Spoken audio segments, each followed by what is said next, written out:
Talking for not having a name yet. Unnamed still. Yeah. At least. That'd be a good name. I kind of like that. Actually, it's like no name meets. Kind of. Yeah. That sounds horrible. Unnamed mobile barber. Unnamed. I thought we came up with some great names for you, What like were the names?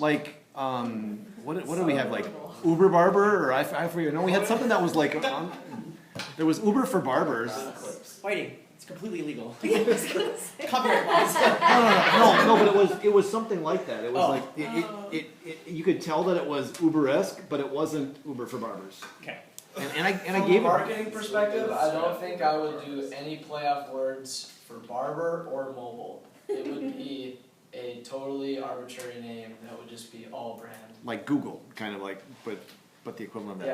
Yeah. All right, That's what it so is. Okay. let's launch. So this is the idea for this business is a mobile barber service, and this is basically like an extension or like a child of a source of income that I do right now, which is I cut hair, and I don't work at a barbershop. I have clients here at Bethel and also friends that are outside of Bethel that come to my place and I go to their place, and I do about 3 haircuts a week, and that's how I make money. So let's get into it, right? So the market that this business would target would be male college students, and as I mentioned before that this is a mobile barber service, this would be coming on campus to college campuses. And they would be targeting males, okay? So that's the avatar. So why male students on campus? So males get their haircuts pretty frequently unless you're Trent. And males also ask for fairly basic haircuts.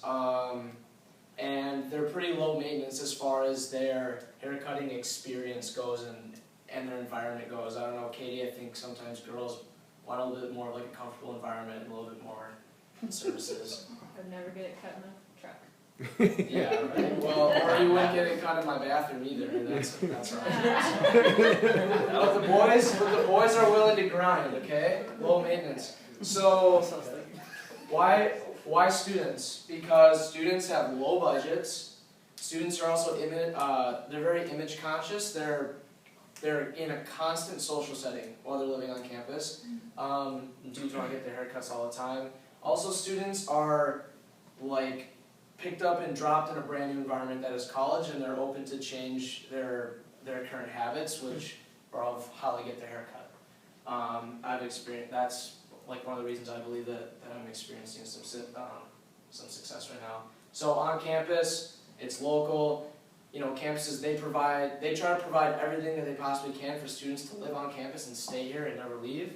And so that's essentially what would set this service apart from other haircutting businesses. So what's the problem? This is a real-time quote. Sometimes sports clips is just a crapshoot. Okay? These are dudes that I'm giving a haircut and they're like, man, I'm done with they come to me, they're like, I'm done with sports clips. My guy screwed me over last week and I don't like it. And I have found that the consistency is not present if you go to Great Clips or Sport Clips.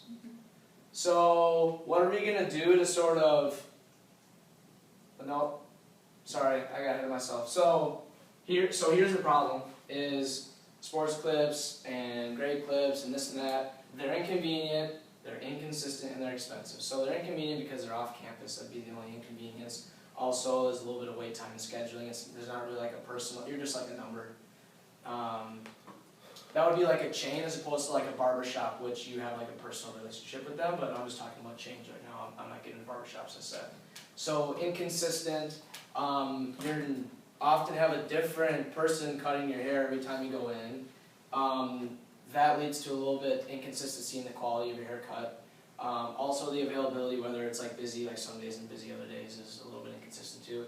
And it's kind of expensive for students too, so they come to me, they're like, so I charge $10 for a haircut, and they're like, hey, I'd way rather come to you than pay like 15 to 20 if I'm at a chain, or 25 to 40 if I'm at a barber. Also gas funds if you're a student. So we have an opportunity, right? This is a better haircut than I get at Great Clips. I had a few people say that to me, and I said, hey, this is real, this is an opportunity. So we're gonna flip all the problems on their sides, right? We're gonna be convenient, we're gonna be consistent, and we're gonna be affordable. So the convenience is that we're on campus, and we're quick and we're efficient. We're consistent, so I have found success in the fact that every time someone comes to me for a haircut, they know exactly who they're getting, and they know exactly what type of haircut they're gonna get. Same one they got, like the same quality that they got before, which is good. And then it's gonna be affordable.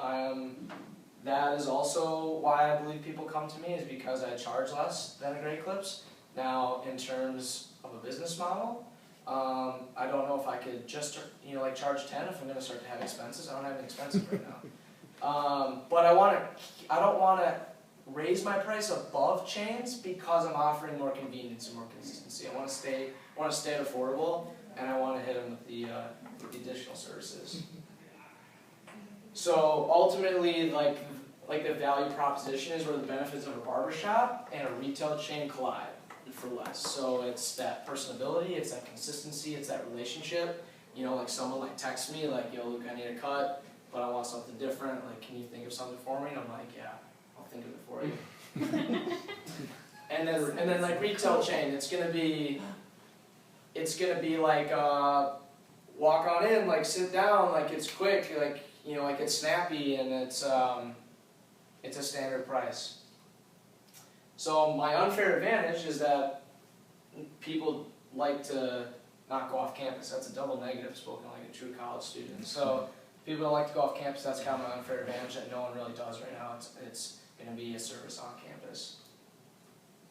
So as far as the channels to communicate this is, the physical presence on campus. I'll get into the details of what it would be, but it's essentially like an RV style trailer. If you look them up on the internet, there's a couple dudes that do this, and they're cool. There's a couple sketchy ones, but there's a couple really good ones. You want to go in because they look cool.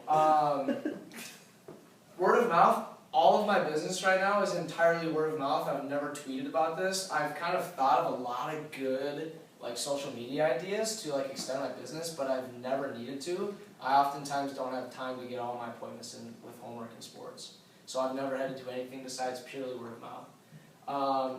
And posters and signage in schools, I would imagine it'd be awesome to do a little table in the BC. I'm just thinking and there's a lot of creative ideas you could do that, and then social media. Key metrics, that's not a real-time graph.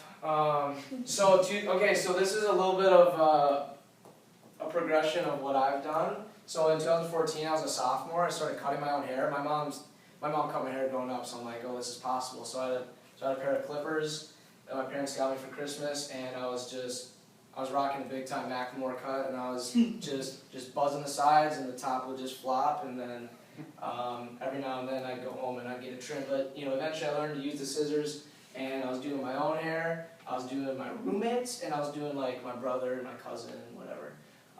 In 2015, I moved up early to school because I play on the soccer team, and the boys on the team were like, it's too hot, we need cuts. I'm like, all right, let's do it. So that's where it all launched, and I did about 15 dudes on the team right there, and they all turned out pretty well. They all turned out really well, actually. I didn't answer that part. Nice. Good luck, Luke. So, picking up Where we left off. Picking up where we left off, this is a list of the 3 years that I've been cutting hair and the number of clients that I've accrued over the last 3 years, and then under with these bullet points and sort of the nature of these clients. So starting out in 2014 with cutting my own hair and my direct roommates and my family members, and then all the way up to 2016 where I have 50 current clients that range from my soccer teammates to my friends at Bethel or people I don't know at Bethel, and then friends outside of Bethel as well. The costs, a quick sort of like sweeping look at these startup costs. A used RV is around 20 grand. Then if you wanna like furnish the RV, in order to sort of have it be a barbershop inside, plus some branding, be around $5,000 or $6,000, and then no more than $500 for all the barber supplies that you need. So, you know, one person could start up their own, you know, like mobile barber shop for around between $25,000 and $30,000. And then you have your variable costs of, you know, paying employees, paying for insurance, permits, and then your miscellaneous supplies, maybe like water for plumbing if you were to carry that around in a portable way. I currently charge $10 for a haircut when I do it on, you know, this on campus. I don't have any expenses, but the fact that I would have expenses now, that if I'd be like running a business, I would probably increase this. And then at the end, I can touch on the feedback that I got on this as well. This part of the business is something that I felt would make it worthwhile to do, since I wouldn't necessarily want to start a business where all of my income is directly tied to my hours of labor. As a business guy, I think it would be fun to make this really scalable and do like a franchise. And so you can see like a basic structure here. If, you know, let's say Joe from St. Paul wanted to run 2 trucks of his own out to different college campuses, you know, he could do that. And you know, this by no means is the most like efficient way to do this, but you know, having 1 truck to the 2 private schools and 1 truck to 3 public, but or whatever. But to summarize, kind of the niche that I've kind of like slid into, running out of my own place, is having quality, consistent relationships, and it's sort of like why people are drawn to having me cut their hair as opposed to go to a place like Great Clips, because the quality is the same, if not better. It's consistent because they're always coming to me. They always know what type of quality they're gonna get from me. Also, it just helps to have the same person cutting your hair every time, because everyone's a little bit different with how their hair is. And then that kind of ties into the relationship piece as well. And then I've found that it works well just to go the extra mile. Like, there's been times where I'll give someone a haircut. Heck, this happens all the time. And they go, "Oh, I don't have $10. Sorry. Like, is it okay if I pay you like later this week?" And like, I'm always like, "Come on," but that's just kind of in my head, and I just say, "Yeah, that's fine," you know. And I kind of go the extra mile just to sort of be flexible, because that's kind of the nature of sort of the business that I do. So that helps. Should I touch on the feedback I got then from the? So are you gonna change the tagline to the "We go the extra mile so you don't have to"? So you don't have to? Did I don't know. That's possible. possible?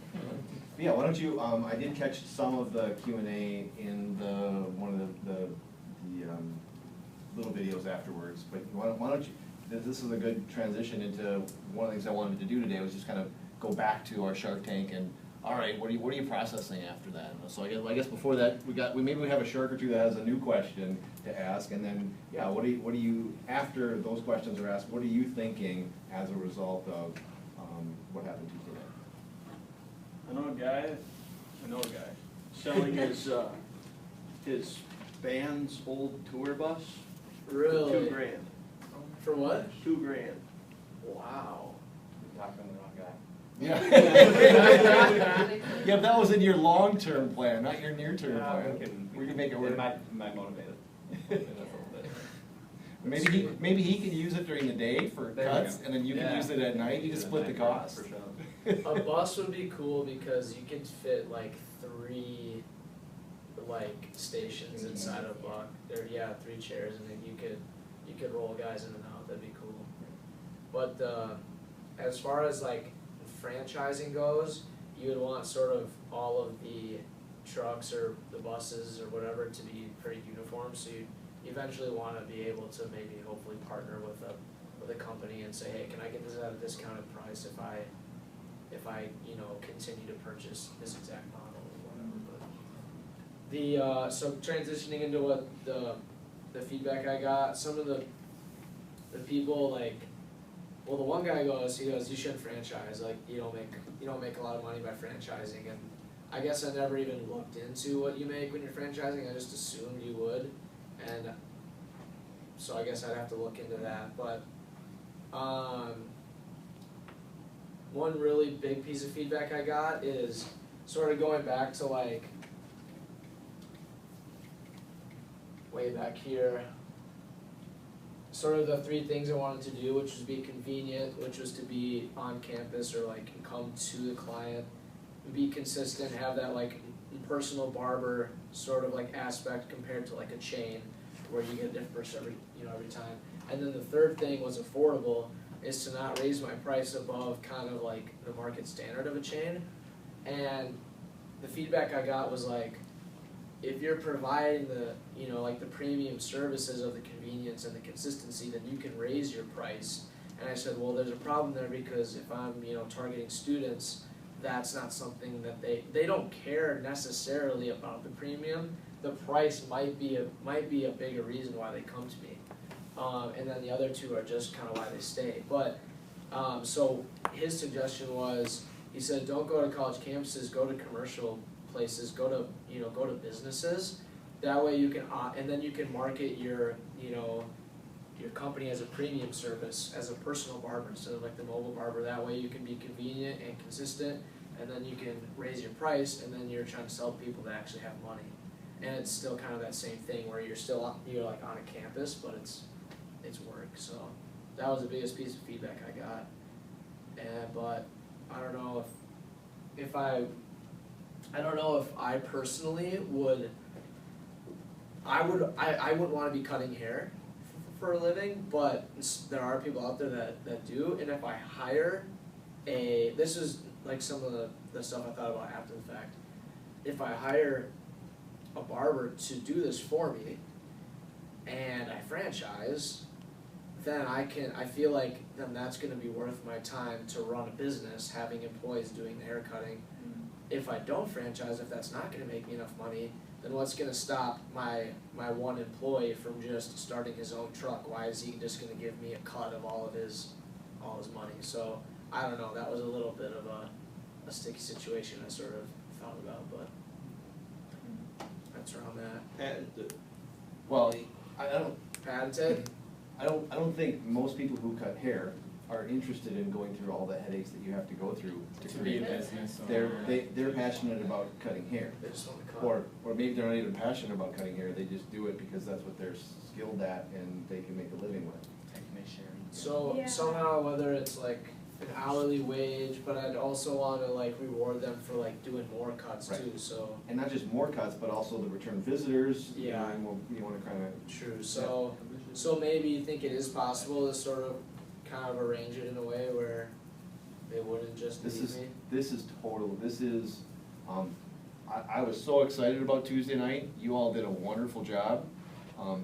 There was tons of feedback that this is a scalable investment. I mean, you got a great business that'll drive income, you got a great but this is a scalable business that you could sell in a couple of years, or you could continue to run it and it could be very large. When you say scalable, are you meaning franchise? You don't have to, you can choose to scale with franchise, and all a franchise does is it forces the franchisee to do the growth by funding it. But the downside is you don't get all the upside revenue of that. You're sharing the revenue with the franchisor. So what the franchise model allows you to do is to grow quicker.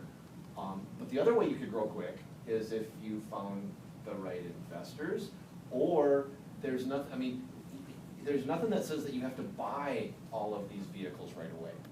Just like Max, yours was probably the second one that most of the people were like, you've got a scalable idea that you've got to think seriously about. Do you need to go so broad, or could you just become college pro painters for bucks? I mean, think of combining those two together. There was a lot of excitement. So when you say like scalability, could you just expand on like what like scalability would look like for this? Well, I mean, you have to prove the concept, right?